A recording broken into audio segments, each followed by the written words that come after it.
Olá, salve! Seleção brasileira passa vexame no Japão, toma virada e sofre a primeira derrota na história para os japoneses. Confira o meu comentário pela Super Rádio Tupi do que foi Japão 3, Brasil 2.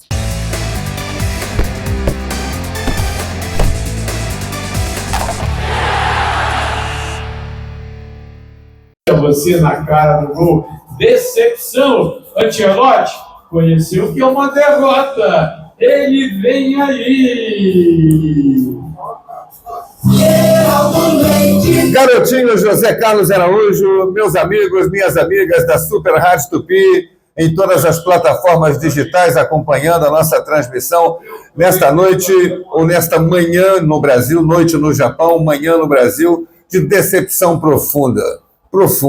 Não é o fato só de perder o jogo para o Japão, é a maneira como o Brasil perdeu. O Brasil fazia um primeiro tempo razoável. Reparem bem que quando eu comentei o jogo no intervalo, não fiz nenhuma exaltação aos 2-0 que o Brasil estava aplicando. Não era mais do que obrigação o Brasil ganhar o jogo, fazer os gols, mas não era uma atuação brilhante. Não era um grande jogo do Brasil, fluente, com jogadores habilidosos na frente, envolvendo o adversário.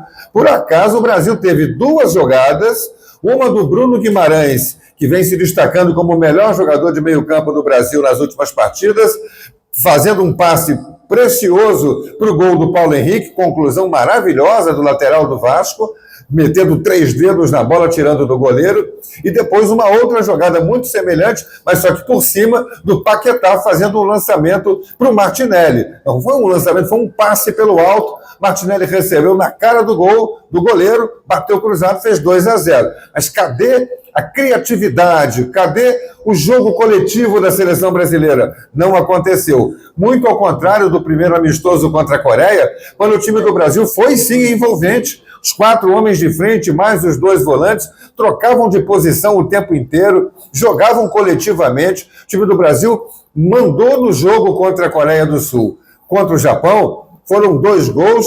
O Brasil tinha sofrido um pouquinho antes de fazer o primeiro um lance muito perigoso, quando esse jogador número 10, Doan, que joga pela direita, fez um cruzamento, e o número 18, o Ueda, perdeu um gol sem goleiro, chutando para fora. Quase que o Japão tinha feito 1-0 ali. Então, o 2-0 do primeiro tempo para o Brasil foi até irreal. E vem o segundo tempo com a mesma formação. Não podemos nem atribuir, ou não pode o técnico Ancelotti atribuir às mudanças processadas o mau desempenho do time, porque foi com o mesmo time no primeiro tempo que o Brasil tomou a virada no segundo. Tomou aos 6 minutos um gol marcado pelo Milanino. Ele é um jogador, Milanino é o capitão do time, é o jogador mais habilidoso do meio de campo. Toca bem a bola, passa bem, cai pelas pontas, fez um lançamento na área.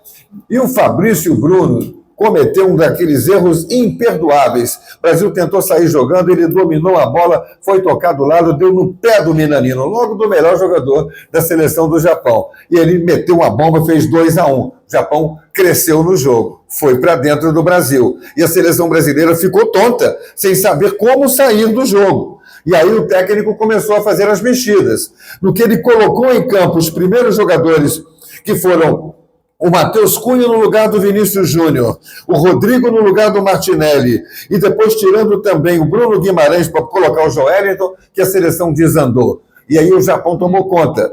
Outro erro acontece pelo lado esquerdo. A bola é chutada para o gol e o Fabrício Bruno, é um cruzamento vindo da direita do Doan, o Nakamura tenta fazer o gol, ela vai na direção do gol, mas era fácil de tirar, e o Fabrício Bruno dá uma canelada na bola e joga dentro do gol do Brasil, gol contra. Ele deu passe errado para o primeiro gol no pé do adversário, ele faz um gol contra, com 16 minutos o Japão já estava com 2-2. E aí deu loucura também no técnico da seleção brasileira no banco.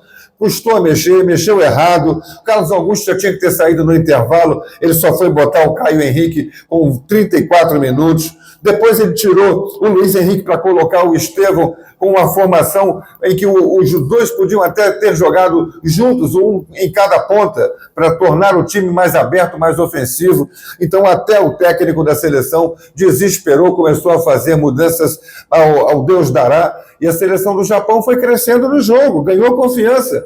E ainda aos 25 minutos sai o terceiro gol. Um escanteio, primeiro, quase que acontece um segundo gol contra do Fabrício Bruno. Corner, uma bola cruzada, o atacante Ueda cabeceia, bate na cabeça do Fabrício Bruno, bate no travessão e vai para corner. Escanteio batido, o Ueda ganha a cabeçada. Os japoneses não são jogadores de grande estatura. O Ueda deve ter no máximo ali 1,78 m, 1,79 m, e ele ganha de cabeça do Beraldo, cabeceando. A bola ainda bate no peito do goleiro. Ainda achei que faltou a reação do goleiro Hugo Souza. Faltou um pouco mais de presença. Primeiro que ele não sai do gol. O cruzamento foi ali na risca da pequena área. Segundo que a cabeçada vem a queima-roupa forte em cima dele, mas ele tinha que ter a reação de pelo menos espalmar a bola para frente. Ele deixa a bola bater no peito dele. Bola que bate no peito do goleiro é porque ele está com as mãos mal colocadas.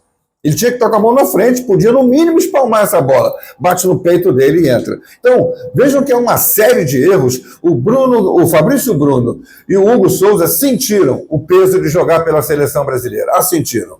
Não foi nem a primeira vez que o Fabrício Bruno jogou, mas hoje ele fez uma atuação daquelas pela apagada história da carreira dele e talvez, muito provavelmente, compromete uma futura convocação. Acho que a mesma coisa em relação ao Hugo Souza. Mostrou que não tem o crescimento, a habilidade, o desprendimento, o sangue frio de ser um goleiro de seleção brasileira, que é preciso ter.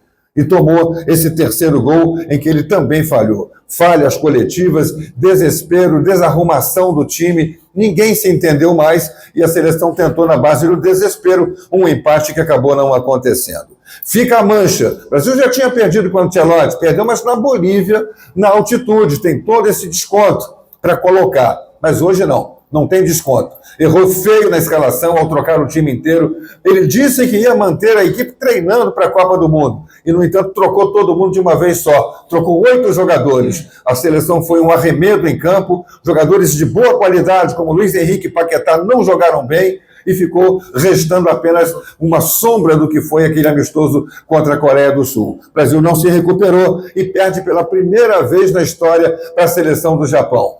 Vai ser feriado nacional no Japão. O Zico vai ganhar uma outra estátua lá depois dessa vitória japonesa pela primeira vez na história contra a seleção brasileira. Foi este o modo como vi a derrota da seleção brasileira, comentário feito pelo site da Super Rádio Tupi e pelo canal do YouTube da Tupi.